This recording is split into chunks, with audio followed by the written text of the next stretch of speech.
বিজ্ঞাপন চেনেল আপোনালোক সকলোকে স্বাগতম জনালো। আশা কৰোঁ মোৰ সকলো ফ্ৰেণ্ড ভালে আছে, ময়ো ভালে আছোঁ। আজি ভাবিছোঁ খুব সহজে বনাব পৰা এটা নাস্তা বনাওঁ। নাস্তাটো আপোনালোকৰ লগত শ্বেয়াৰ কৰোঁ আৰু আপোনালোকে মোৰ ৰেচিপিবোৰ বা মোৰ ভিডিঅ'বোৰ কেনেকুৱা পায় মই কমেণ্ট ছেকশ্যনত লিখি জনাব। বলক আৰম্ভ কৰি দিওঁ। ইয়াত লৈছোঁ এটা মই মিক্সাৰ জাৰ, ইয়াতে দিলোঁ চুজি। এইবোৰ নাস্তা কিন্তু জল্দি জল্দি হৈ যায় আৰু বনোৱাত খুব সুবিধা। ইয়াতে দিলোঁ চুজি 1 বাটি আৰু দিলোঁ 1 বাটি। মই 2 বাটি চুজি লৈ ল'লোঁ। ইয়াতে দিছোঁ দৈ দিছোঁ আধা বাটি। ইয়াতে দিছোঁ পানী। ইয়াতে মই আৰু অলপ পানী দিলোঁ।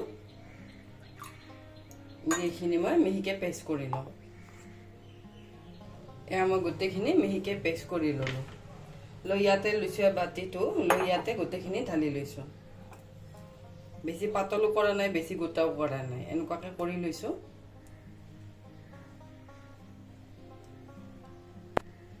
ইয়াতে দিছোঁ নিমখ। ইয়াতে দিছোঁ চেনি দি মই গোটেইখিনি মিক্স কৰি লৈছোঁ।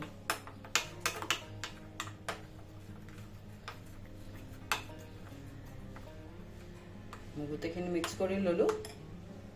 এয়া মই এইখিনি ঢাকি থৈ দিছোঁ। ইয়াত লৈছোঁ সৰু মিক্সাৰ জাৰটো, লৈ ইয়াতে দিলোঁ নাৰিকল। ইয়াতে দিছোঁ বাদাম। ইয়াতে দিছোঁ শুকান চানা 1 বাটি। ইয়াতে দিছোঁ পানী।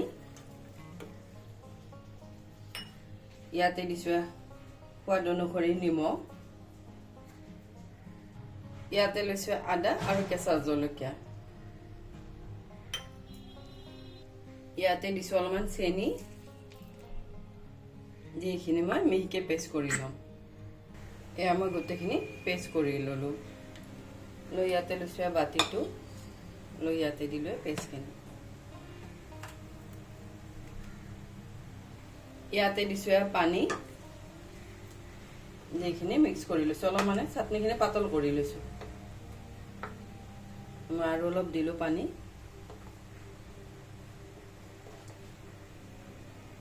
যিখিনি গোটেইখিনি ভালদৰে মিক্স কৰি ল'লোঁ।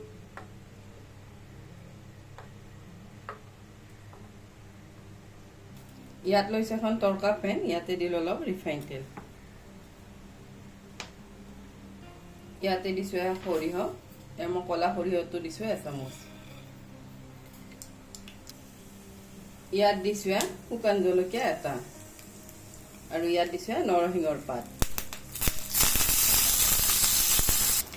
এয়া মই গোটেইখিনি মিক্স কৰি ল'লোঁ। এতিয়া কিন্তু গেছৰ ফ্লেমটো মই বন্ধ কৰি দিছোঁ। ইয়াতে মই এইখিনি দি দিছোঁ আৰু এনেকুৱাকৈ যদি আমি সম্ভাৰ মাৰি দিওঁ তেতিয়া চাটনিখন খুব টেষ্টি হয়। দি গোটেইখিনি ভালদৰে লৰাই দিছোঁ আৰু এইটো কিন্তু হেল্ডি চাটনি। এয়া নাৰিকল, শুকান চানা, বাদামৰ চাটনি ৰেডি হৈ গ'ল। এয়া মোৰ চুজিখিনিও 10 মিনিটমান হৈ গ'ল। মই আৰু অলপ ঘুটি লৈছোঁ।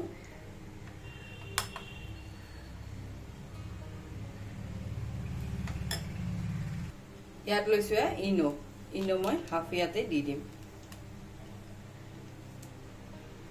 ইয়াতে দিছোঁ অলপ পানী দি গোটেইখিনি ভালদৰে মিক্স কৰি লৈছোঁ।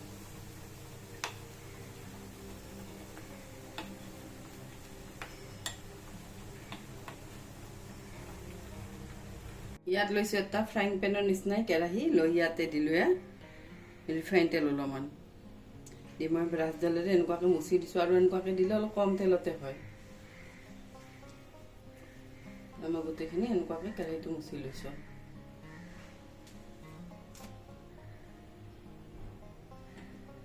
ইয়াত কেৰাহীটো ভালদৰে গৰম হৈ গ'ল। ইয়াতে মই 1 কুৰচ বাটাৰ দি দিলোঁ আৰু 1 কুৰচ দিলোঁ।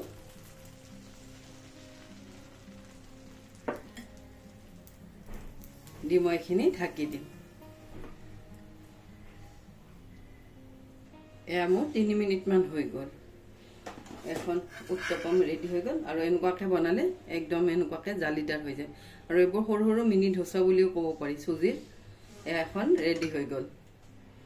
ইয়াতে মই লৈছোঁ এনেকুৱা এখন জালি থকা প্লেটখনতে উঠাই লৈছোঁ, তেতিয়া তলৰ পৰা হাৱাটো ওলাই যাব, তেতিয়া আৰু ভাঙি নাযায়। এয়া মোৰ এখন ৰেডি হৈ গ'ল। এয়া মই আৰু এখন এনেকুৱাকৈ দিম।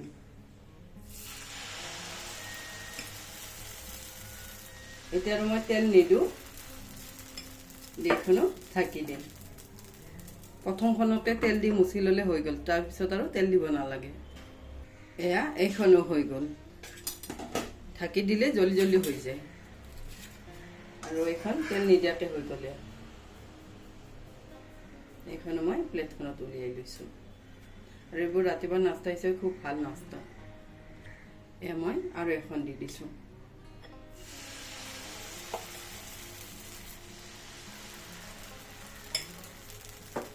এইখনো ঢাকি দিছোঁ। এয়া মোৰ এইখনো ৰেডি হৈ গ'ল। মই প্লেটখনত উলিয়াই লৈছোঁ। এখনতে খালি তেল দিব লাগে, বাকীবোৰ আৰু তেল নিদিয়াকৈ হৈ যায়। এয়া নাস্তা ৰেডি হৈ গ'ল। আৰু এনেকুৱাকৈ নাস্তা বনালে খুব জল্দি নাস্তা হৈ যায়। এইফালে বনালোঁ চুজিৰ উত্তপম আৰু এইফালে বনালোঁ নাৰিকল আৰু বাদাম আৰু শুকান চানাৰ চাটনি। এইটো কিন্তু চাটনিটো ৰাতিপুৱা হেল্ডি হয়, বহুত হেল্ডি হয়। শুকান চানাটো আমাৰ হেল্থৰ বাবে এনেই ভাল। অলপ মই কিন্তু পাতল কৰি লৈছোঁ। এয়া ৰেডি হৈ গ'ল নাস্তা। ইয়াত দিলোঁ নাস্তা, খুব ধুনীয়া হৈছে আৰু চফ্ট হৈছে। আৰু ইয়াত দিলোঁ চাটনি। এয়া ব্ৰেকফাষ্ট ৰেডি হৈ গ'ল। আৰু এইবোৰ ব্ৰেকফাষ্ট মানে খুব সহজতে বনাব পৰা ব্ৰেকফাষ্ট, আৰু খায়ো ভাল পায় চবেই।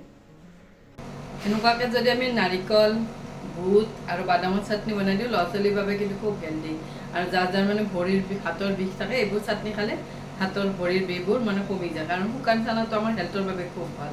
আৰু এনেকুৱা নাস্তা হ'লে, অইল ফ্ৰী নাস্তা হ'লে এখনতে খালি অলপ তেল দিব লাগে, বাকীবোৰ আৰু তেল নিদিয়াকৈ বনাব পাৰি। আৰু এনেকুৱা ৰেচিপি হ'লে খুব সহজতে হৈ যায়। 20-25 মিনিটৰ ভিতৰত নাস্তা ৰেডি হৈ যায়। আৰু আপোনালোকে মোৰ ৰেচিপিবোৰ কেনেকুৱা পালে জনাব। আজিৰ বাবে আহোঁ। থেংক ইউ, বাই।